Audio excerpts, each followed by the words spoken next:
गुजरात के गांवों में आमूल चूर परिवर्तन केवल और केवल बिजली के कारण आया। मुझे याद है, मैं विधानसभा में बैठा था, कोई आयोजन नहीं था, कुछ नहीं था। एक विधायक खड़ा होकर बोला कि मोदी जी, और ये कोई मोदी जी को पर्सनली नहीं था, सालों की समस्या थी। उन्होंने कहा, मोदी जी, मैं गुजराती में बोलता हूं, वारू वक्ते तो लाइट आवे वो करो, मतलब शाम के भोजन के वक्त बिजली रहे इतना तो करिए आप, वो 2 घंटा रहे। अब जवाब देना था मुख्यमंत्री जी को। राज्यपाल महोदय के अभिभाषण पर चर्चा थी। जवाब में उन्होंने कह दिया कि पूरे गुजरात में मैं 24 घंटे बिजली दूंगा। और उस वक्त मुझे ठीक याद है, मैं भी अचंभित था। भाषण समाप्त होने के बाद उनके ऑफिस में गया था। लीडर ऑपोजिशन उनको मिलने आया, अमर सिंह भाई चौधरी, जो इंजीनियर थे और बिजली विभाग में ही काम कर रहे थे पहले। उन्होंने कहा, नरेंद्र भाई, आपने ये गलत स्टेटमेंट कर दिया कि इम्पॉसिबल है, असंभव है, हो ही नहीं सकता। नरेंद्र भाई ने कहा, मेरी इच्छा थी, मैंने बोल दिया, ईश्वर मदद करेगा, रास्ता ढूंढेंगे, मुझे लगता है हो जाएगा। और मित्रों, उन्होंने एक नया रास्ता निकाला। एग्रीकल्चर ग्रिड और जो घरों में बिजली देने वाली ग्रिड है, दोनों को पूरे देश के अंदर अलग किया।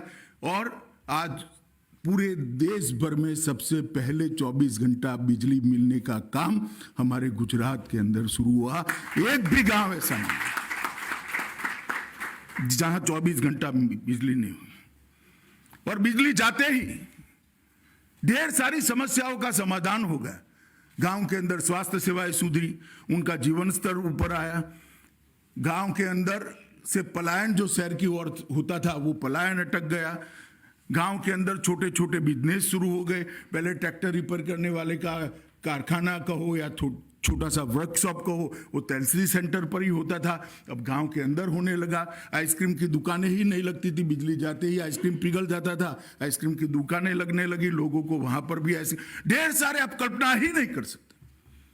गुजरात के गांवों में आमूल चूर परिवर्तन केवल और केवल बिजली के कारण आया।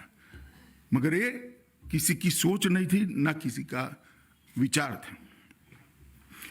कृषि को भी विकास के साथ जोड़ना चाहिए, तभी ही विकास परिपूर्ण होता है।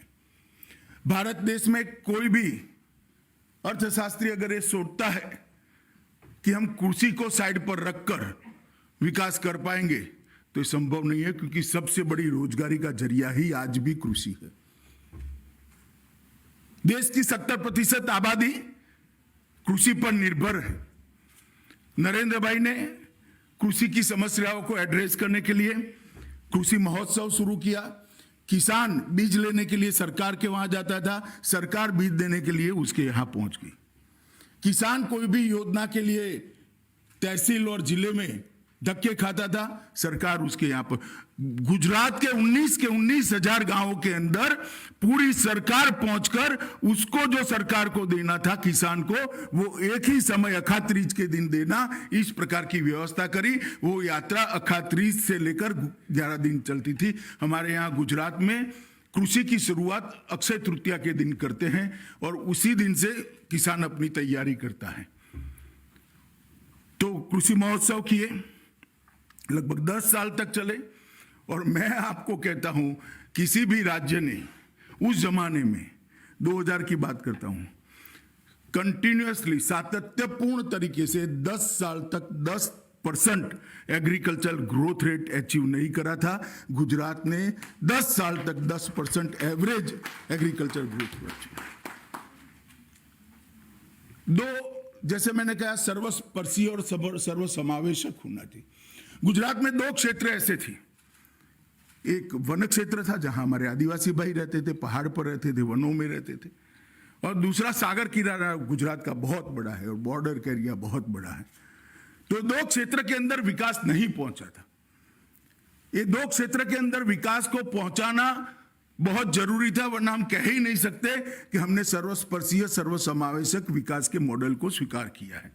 इसलिए उन्होंने सागर खेडू योजना, वन बंधु कल्याण योजना, 2 योजनाएं लाए और व्यक्ति, गांव, क्षेत्र और फिर राज्य, 4 प्रकार के विकास के कार्यक्रम दिए जो व्यक्ति को भी एम्पावर करता था, गांव की सुविधाओं को पूरा करता था और एजुकेशन और हेल्थ के बारे में क्षेत्र की सुविधाओं को पूरा करता था और वो राज्य के विकास के अंदर कंट्रीब्यूट करता था। ये सभी योजनाओं का अध्ययन करने वाले लोगों के लिए ये मॉडल अध्ययन करने जैसा है। आज भी उपलब्ध है गुजरात सरकार की साइट पर वन बंधु कल्याण और सागर खेडू कल्याण योजना, इसका एक बार अध्ययन करिए आप। इसके अंदर रोजगारी भी है, शिक्षा भी है, इसके अंदर कृषि भी है, उसके अंदर इसके परंपरागत रोजी के जैसे मछुआरों के लिए है और इस प्रकार की मधुमक्खी पालन है, महुड़ा का पान मतलब ये वन उपजों का आदिवासियों का काम, सारी चीजों को जोड़कर ये बनाया गया और ये 2 योजनाओं को उन्होंने ट्रस्ट का विषय बनाया। और आजादी के बाद, संविधान बनने के बाद गुजरात एक ऐसा राज्य है जो आदिवासियों को संवैधानिक अधिकार दिया है कि जितनी इतनी उनकी आबादी है उतना प्रतिशत बजट का आवंटन उनको हो। कहीं पर नहीं होता था। सबसे पहले गुजरात में नरेंद्र मोदी जी ने आबादी के अनुपात में आदिवासियों के विकास के लिए पैसा वन बंधु कल्याण योजना के तहत और बड़े परिणाम लक्षी दोनों योजनाएं हुई और गुजरात का विकास के अंदर बहुत बड़ा ये 2 योजनाओं ने योगदान किया। कई सारे नए प्रयोग भी करे। गुजराती को प्राधान्य देने के लिए झवेरचंद मेघाणी की जन्म जयंती के दिन वांचे गुजरात मतलब गुजरात पढ़े ऐसे कार्यक्रम से बच्चों को पुस्तक की ओर आकर्षित करने का कार्यक्रम किया। मैं मानता हूं सभी ने कार्यक्रम को जानना चाहिए, देखना चाहिए, समझना चाहिए और अपने अपने जहां पर भी हम काम करते हैं उसको प्राधान्य देना चाहिए। बच्चे इतना ही पढ़ते हैं कि जितना उसको एग्जामिनेशन के लिए जरूरी है। शायद वो पढ़ाई लिखाई तो सफलता से कर लेंगे मगर अच्छा नागरिक बन पाएंगे क्या? पढ़ाई लिखाई का व्याप अपनी एग्जामिनेशन के दायरे में नहीं लाना चाहिए। देश और दुनिया को जानना चाहिए, देश की संस्कृति, देश का इतिहास, आज की दुनिया में चलती हुई सारी हलचल और हमारे संस्कृति से साथ जुड़ी हुई अनेक चीजें जब तक व्यक्ति नहीं पढ़ता है वो पढ़ाई लिखाई परिपूर्ण नहीं मानी जाए।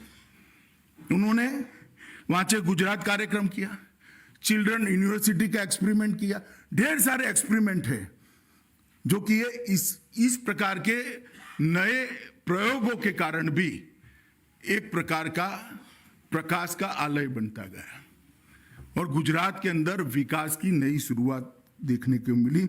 और 2013 आते आते 12 आते आते गुजरात के अंदर जो विकास हुआ है उस मॉडल की चर्चा देश भर के अंदर हुई।